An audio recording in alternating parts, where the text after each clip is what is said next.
Je donne la parole à son Excellence, Monsieur le Premier Président de la Cour suprême du Burkina Faso. Excellences, Mesdames et Messieurs, honorables conférenciers, distingués invités, au nom de la Cour de cassation du Burkina Faso et non pas la Cour suprême, et au nom du Conseil supérieur de la magistrature du Burkina, deux institutions aux destinées desquelles j'ai l'honneur de présider, je prends la parole pour adresser mes vifs remerciements à Monsieur le Premier Président de la Cour de cassation du Maroc, Président délégué du Conseil supérieur du pouvoir judiciaire, pour l'invitation à prendre part aux travaux de la deuxième édition de la conférence internationale de Marrakech sur la justice, centrée sur les thèmes justice et investissement, enjeux et défis. Je voudrais associer à ces remerciements la présidence du ministère public, ainsi que le ministère de la Justice du Royaume du Maroc, pour la qualité de l'accueil qui a été réservé à notre délégation, ainsi que pour les dispositions prises pour le bon déroulement de notre séjour.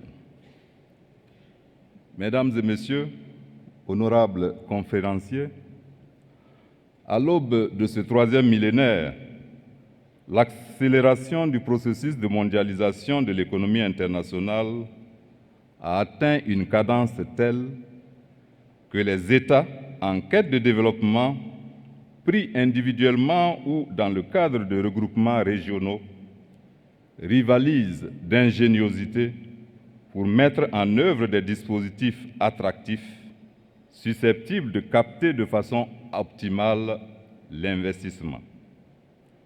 Cette course à l'investissement correspond, il est vrai, à une des exigences de la mondialisation qui se caractérise par la circulation à l'échelle de toute la planète d'importants flux de capitaux et de ressources à une vitesse pratiquement vertigineuse.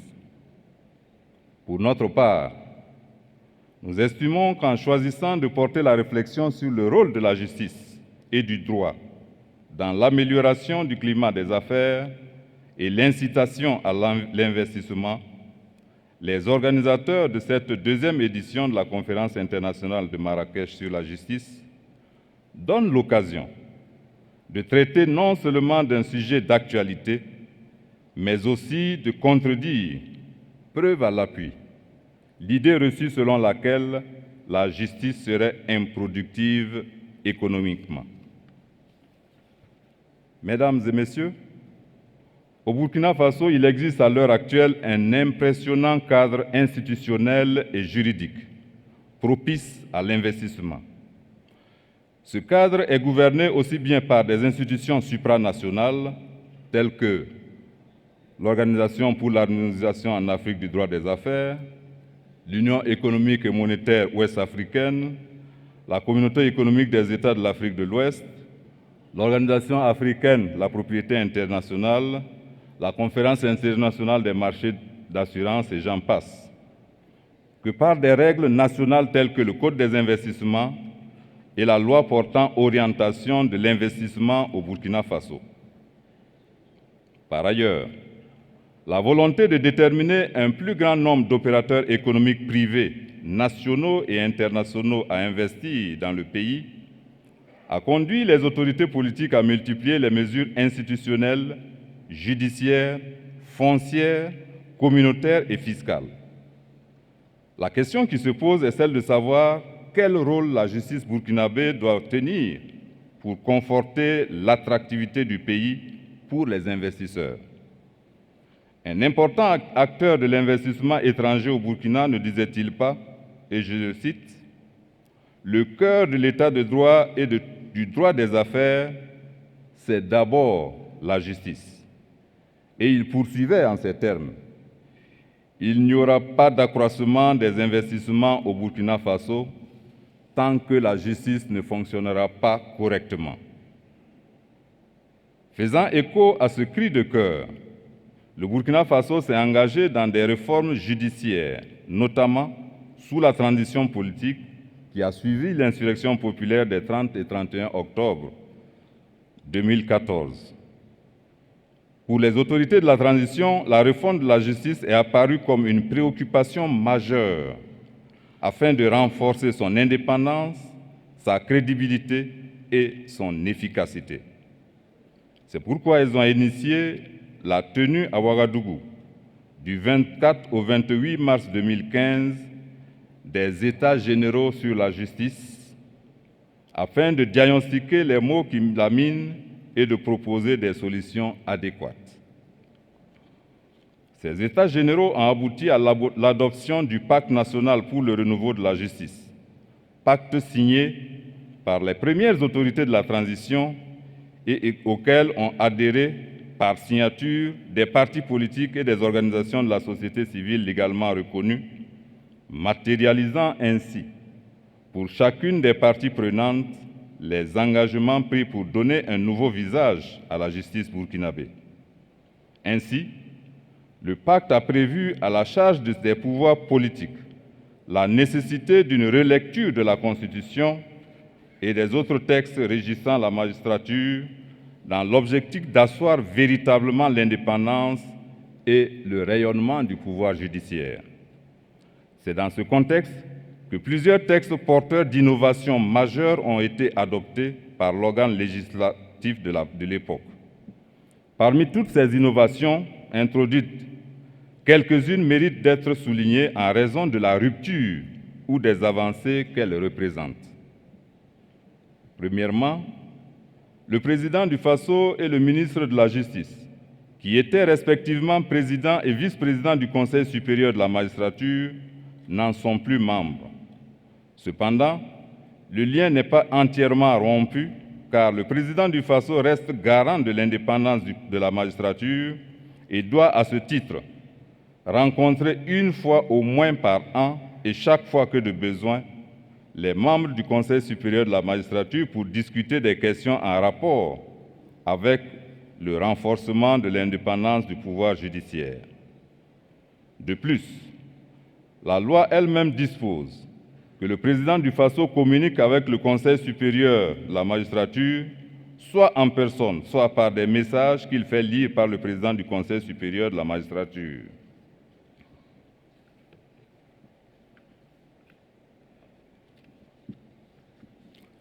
Deuxième innovation, le président de la Cour de cassation, qui, avant la réforme, était le deuxième vice-président du Conseil supérieur de la magistrature, devient le président, tandis que la vice-présidence échoit au président du Conseil d'État, tous devant être nommés par appel à candidature. 3. Le Conseil supérieur de la magistrature décide des nominations et des affectations des magistrats. Désormais, les chefs de juridiction, sièges et parquets, y compris les chefs des hautes juridictions, sont désignés par le Conseil supérieur de la magistrature à travers le mécanisme de l'appel à candidature. 4. La suppression de l'exclusivité de la saisine du Conseil supérieur de la magistrature, jusque-là accordée au ministre de la Justice, pour l'étendre aux chefs de cour et aux citoyens qui, à l'occasion d'une situation les concernant, reprocheraient des manquements déontologiques à un magistrat. Il convient de noter, s'agissant du ministre de la Justice, qu'il est tenu désormais, lorsqu'il est saisi de faits constitutifs de fautes disciplinaires, de déclencher la procédure disciplinaire. 5. La création d'un véritable secrétariat permanent du Conseil supérieur de la magistrature avec des attributions précises, une organisation autonome et disposant d'un personnel propre pour gérer la carrière des magistrats. 6. Le Conseil supérieur de la magistrature peut désormais prendre des résolutions dans les domaines entrant dans ses attributions qui revêtent une valeur contraignante. Et à titre d'exemple, on peut citer la résolution 002-2017 portant code de déontologie des magistrats. 7. Les magistrats dans les juridictions sont désormais évalués et notés par leur supérieur hiérarchique immédiat, alors qu'avant, c'était le ministre de la Justice qui donnait en dernier ressort la note chiffrée. 8. la suppression de l'autorité du ministre de la Justice sur les parquetiers, désormais soumis uniquement à l'autorité de la loi et des chefs de parquet. 9. L'impossibilité pour tout magistrat de faire désormais plus de 5 ans au même poste et au sein de la même juridiction, sauf pour les cours d'appel et les hautes juridictions.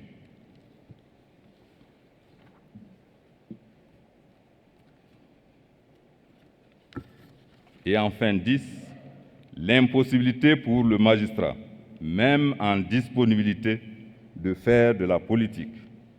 Il n'y a donc qu'une solution, il n'y a donc qu'une option pour le magistrat qui veut faire de la politique, c'est la démission.